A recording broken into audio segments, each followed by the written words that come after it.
fault recognition, fault removal, fault repair. That is the mismatch repair. Mismatch repair যদি না হয়, mismatch repair যদি না হয়, failure, development of disease.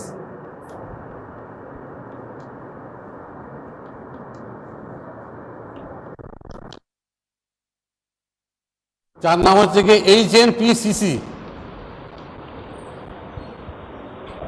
পুরো নাম আমি লিখছি, hereditary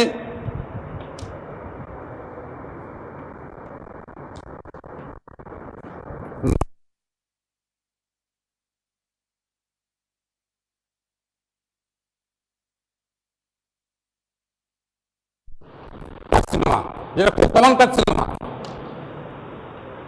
very common carcinoma in old age group. Colonic cancer, cancer colon may occur if the mismatch repair does not occur. Mismatch repair হয় বলে আমরা colonic cancer আমরা প্রিভেন্ট করতে পারি। If there is no mismatch repair, there will be development of cancer. That is the name of the cancer is the HNPCC, non-polyposis colonic cancer. So it is about the so far I am talking about the post replication error repair. Replication এর পরে যে এরারটা থেকে যায়, 1 wrong base per 10⁶ correct base, সেই রিপেয়ারটা হচ্ছে গিয়ে mismatch repair.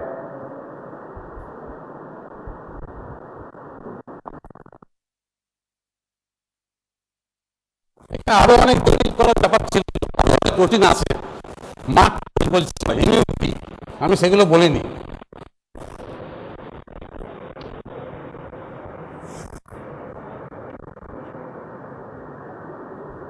ধরা যাক এখানে সাইটোসিন আছে, ঠিক আছে, সাইটোসিন আছে, সাইটোসিন থাকবে, এখানে কি থাকবে, এখানে জি হবে। কিন্তু সাইটোসিন কনস্ট্যান্টলি এটা ডিএমএনএফ হয়। সাইটোসিন ইজ ডিএমএনএস এনজাইম দিয়ে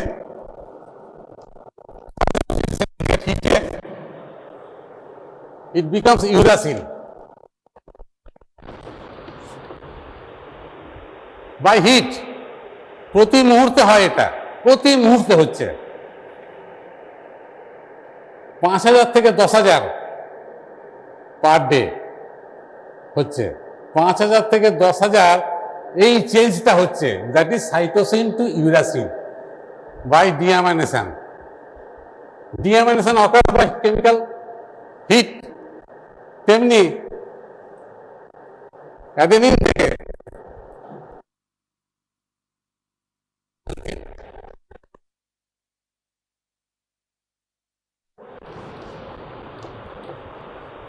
গুয়ানিন থেকে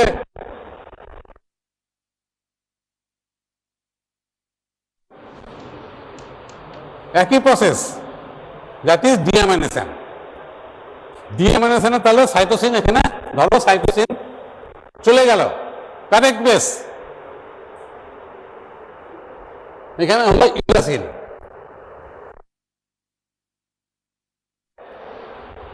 ডিএনএতে ইউরাসিল থাকবে না। অ্যাকচুয়ালি ডিএনএতে এই যে বেসগুলো বলেছি, alter base, hypoxanthine, xanthine, uracil, which is produced by deamination of bases. এই বেসগুলোর কোনোটাই কিন্তু ডিএনএতে থাকতে পারে না। ইউরাসিল বলো, জ্যান্থিন বলো, হাইপোজান্থিন বলো, কোনোটাই ডিএনএতে থাকতে পারে না। বলে এটাকে রিমুভ করতে হবে, এবং যে পদ্ধতিতে রিমুভ করা হয় এটাকে বলা হয় বেস এক্সিশন রিপেয়ার। 2 নম্বর, কারণ কি বেস পাল্টে গেছে, বেস পাল্টে গেছে, সেটাকে বেসটাকে এক্সিশন করবো এবং রিপেয়ার করবো। কি করে বেস পাল্টালো? বাই ডিঅ্যামাইনেশন।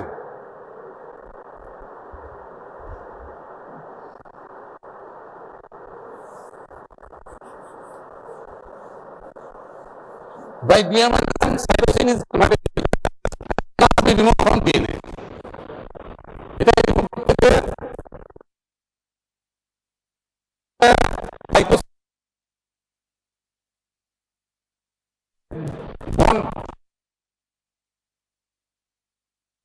বন্ড যদি দিই আমি তাহলে কি হবে, বেস অ্যান্ড সুগারের মাঝখানে যে বন্ডটা আছে, that bond will be broken up. বন্ডটা চলে যাবে, বন্ডটা চলে গেলে বেসটা রিমুভ হয়ে যাবে, দিয়ে ওখানে একটা ফাঁকা জায়গা দিতে হবে, এখানে একটা ফাঁকা জায়গা দিতে হবে।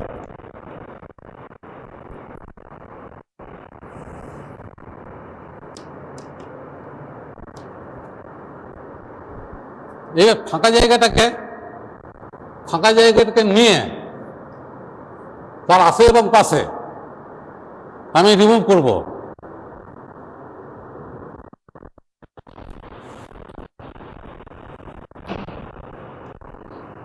রিমুভারের জন্য দরকার হচ্ছে নিউক্লিয়াস, একটা বিশেষ নিউক্লিয়াস বলে এপি নিউক্লিয়াস, পিউরিনিক নিউক্লিয়াস। তুমি শুধু নিউক্লিয়াস বলবে, কিছু যদি না বলতে পারো। এখানে একটা গ্যাপ থেকে গেল, এই গ্যাপটা দিতে হবে যে এখানে ডিএনএ পলিমারেজ 1 লাগবে। আগে যেমন 3 লেগেছিল, এখানে তেমনি ডিএনএ পলিমারেজ 1 লেগেছে, দিয়ে একটা নর্মাল ডিএনএ হয়ে যাবে। নর্মাল ডিএনএ এবং নর্মাল ডিএনএ যেখানে ইউ ছিল সেখানে কিন্তু ইউ থাকবে না, সেখানে সি চলে আসবে, ইউটা চলে যাবে, দিয়ে সি চলে আসবে। তাহলে সাইটোসিন ছিল প্রথমে সি ছিল নর্মাল ডিএনএতে, C is converted to U by deamination and it is faulty DNA, faulty base. It should be removed by the enzyme glycosidase. It creates a blank gap, and two sides of the gap will nucleus.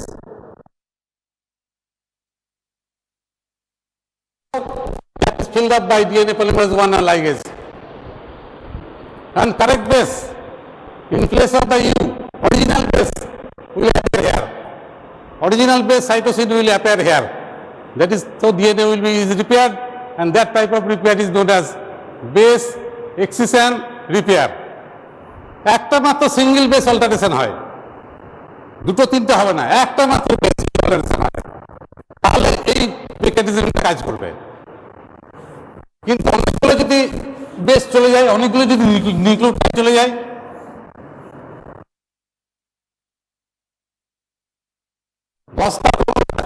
চলে যায়,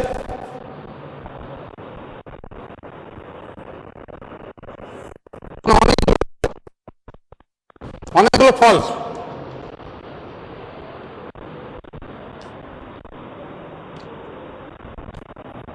তখন কিন্তু base excessive repair হবে না, তখন যে repair mechanism তার নাম হবে